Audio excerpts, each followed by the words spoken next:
Season X has been full of massive changes to the game's mechanics, for better or worse. The combat came and went, the map has basically been turned on its head, and brutes have, well, stayed the same. Thankfully, something that seems to be changing for the better is the loot pool. Everyone's been asking for a change, and with the changes in the past few weeks, people are running drastically different loadouts than they were before. That's why in this video, we'll take you through the best loadouts for Season 10. What's up guys, it's Dan, and before we get into this one, you know the drill. Visit ProGuides.com for 24/7 on-demand coaching from some of the best. We added all new exclusive guide videos for pro members, as well as all the up-to-date news articles from your favorite pros, so don't miss out. Click that link down below, smash the like button, and let's dive right in. Overall, what makes a gun good is consistency. Think about it, a tactical SMG can potentially do 300 plus damage in seconds, but are you really going to hit someone for that much? Probably not. With a pump though, you're likely to hit for at least 80, but most pro players are hitting consistent numbers upwards of 120 plus on every shot. Every gun or utility that we'll mention in this video won't be something hard to find and is actually effective. What many people seem to not understand is the vast importance of specialty of different weapons. What do I mean here? Comparing the gold infantry rifle to a blue AR would be pitiful. Everyone knows the gold infantry rifle hits crazy high damage numbers, but only has a smaller clip, meaning it's more effective long range. The blue AR is more of a mid-long range weapon with consistent numbers, but can also be effective at closer ranges. So the first thing we need to talk about is how to balance a loadout. Your optimal loadout needs a balance of close medium range effectiveness. I know a weapon that hits super far may make a huge difference, but in a real game scenario, most fights come down to medium range fights. All level lobbies revolve around box fights and the like, and AR is always necessary because, let's be real, what use is an SMG from far? The loadout must also include some sort of healing item and a utility. In fact, look back just a few seasons ago, and the majority of players would carry an SMG, AR, and pump. Nowadays, pros have made it a habit to work with an AR and pump. The added utility slot really helps over having another spray weapon. Pro players are assumed to hit their first shots and can finish the enemy off with an AR.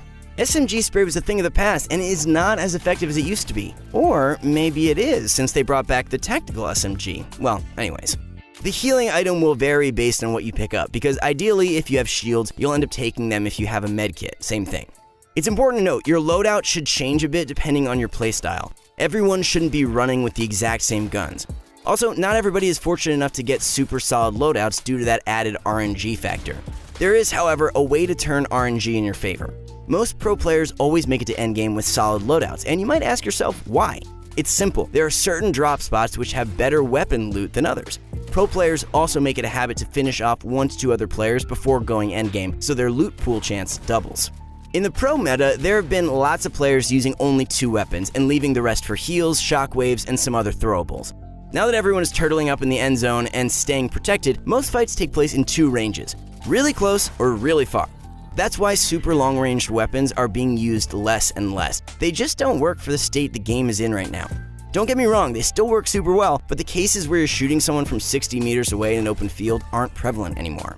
Love it or hate it, most fights these days consist of spraying people's walls and turtle fighting, and that's why you want to use weapons that maximize your damage in that short-ranged area. So that's why you'll see pro players using an AR and a shotgun, as I mentioned before. In duos and trios, on the other hand, your loadout should look a little bit different. Every person in a trio has a role, so your loadout should reflect that. Let's say you're that player that likes to stay back, take shots from far away, and play the support role. Or what if you're the super aggressive player that always pushes first? Then take the RPG. That's something that you should establish with your team before you get into a game. Anyway, we've been talking about throwables a lot in this video, so which one should you be using? Well, it depends on how you're going to play the game. So right now, we'll break them all down. Let's first go over which ones you should be picking up right now, because recently Epic has been adding tons of them. The number 1 utility in the game right now is shockwave grenades. They're just impulses on steroids and give you instant height in any end zone. In this current meta, shockwaves are a must-have. Just throw one down and you'll instantly be skyrocketed to the top level. They're used similarly to bounce pads way back when. They'd be insane just because of that, but that's not to mention that they can be used for some pretty sick plays. Number 2, shield bubbles, when used strategically, can also make for really clutch plays. I mean, they might not be as fun as shockwaves, but there's undoubtedly a place in the game for them. They're basically the perfect counter for third partying, which has been a considerable problem recently. They can also be used to revive a teammate instead of having to spam build. Just throw one down in the middle of a fight and the outside players won't be able to touch you. If they want to get a kill, they'll have to run inside the bubble and risk getting killed by you or another player. In addition to this, there's also been a little trick going around that lets you stick a shield bubble to your own body. I know, sounds OP, right? It is so frustrating getting stanked 10 times in a row and having to waste so many mats to tunnel out of it. If you've got them though, you're a godsend for countering turtles. A player's first response when they get hit with one is panic, which will almost always lead to them rushing out of their box and putting you in a better position for the kill. It's less about actually killing someone and more about forcing them out of their current position. They also come in handy during a small endgame zone, where you just throw them down from height for some chip damage. A difference of even 5 damage can change a crushing second place into a victory royale. Think about how easy rotations will be when you literally can't get shot from anywhere more than a few meters away from you. The loadouts we're going to show you is really consistent, and all the items aren't super hard to find.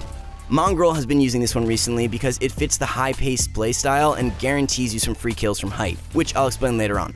The first gun is a pump. If you got a pump, then you're in business. It's one of the most consistent guns in the game and deals such high damage. If you prefer the epic or legendary tack, then that'll work too, but you can't hit for 200 damage even with a gold tack. The next gun you should be carrying is a tactical SMG. I mean, come on guys, who doesn't love this gun? Well, anyone on the receiving end obviously won't.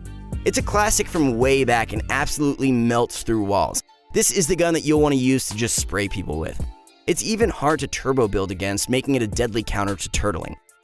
The suppressed SMG is excellent as well. It can't entirely melt walls like TAC SMG, but its damage is way more severe. For anyone playing with aim assist, this gun is even better, but you should never be using an SMG as your primary close-range weapon. The main purpose of this gun is to pressure people and break their walls, or finish them off. The shotgun is what you're going to get those big 200 damage shots with, so always have it at the ready. As for the medium long-range gun, there are so many options in the game right now. Of course, both the SCARs and AKs are excellent options. They both have the perfect range and some considerable damage. Although you wouldn't want to be caught in a close-range fight spraying with an AK since its bloom is just massive. Something else we've seen pros using a lot more is the infantry rifle. It's got so many good qualities: high range, quick fire rate, and virtually no bloom. Although it really rewards good aim, so be careful if you've got that spray and pray season 1 type thing going. Let's see its effectiveness in Mongrel's hands. Laser one! What, 120? Devil skin! 120 on that devil skin! My thoughts exactly. Better yet, the infantry basically acts as a sniper too. Remember how I mentioned how good this loadout was on height? That's because of this gun. It absolutely dominates when being used from high ground. The last 2 slots are entirely dependent on your playstyle and what you want to use there, but I highly recommend to have at least one quick healing item like a slurp, minis, or chug splash. As for the other, shockwaves, heavy snipers, and shield bubbles are all really great options depending on whichever you prefer. They all fit super well for the current turtle meta and make playing endgame much easier. Shield bubbles usually fit the players with a more defensive playstyle, while shockwaves, heavies, and miniguns will probably work better for the aggressive players. But always remember that coming across certain items that are always going to be different depending on the game, no matter what, the goal is to make it work. To adapt this loadout for duos or trios, just add a heavy sniper and RPG into the mix and you'll be getting some free kills. In fact, you can really add anything that will help out your team. The reason heavies and RPGs are so great is that they can be used in coordination for some super effective strategies. I mean, you guys already know about the heavy sniper plus RPG combo. I mean, there are many variations on this, from the double heavy strat to the heavy AR strat. It works wonders and shows how loadouts can be effective with teamwork as well. It's too easy. Even though the strategy is so common, it's still completely unpredictable. Check out how Mitro and Benji Fishy used this double RPG and heavy RPG strategy in the Trios Cash Cup. Double RPG here, 3, 2, 1, go! They're not! Double RPG again, reload! 3, 2, 1, go! Gotta finish, I killed them! Okay, yeah. Follow.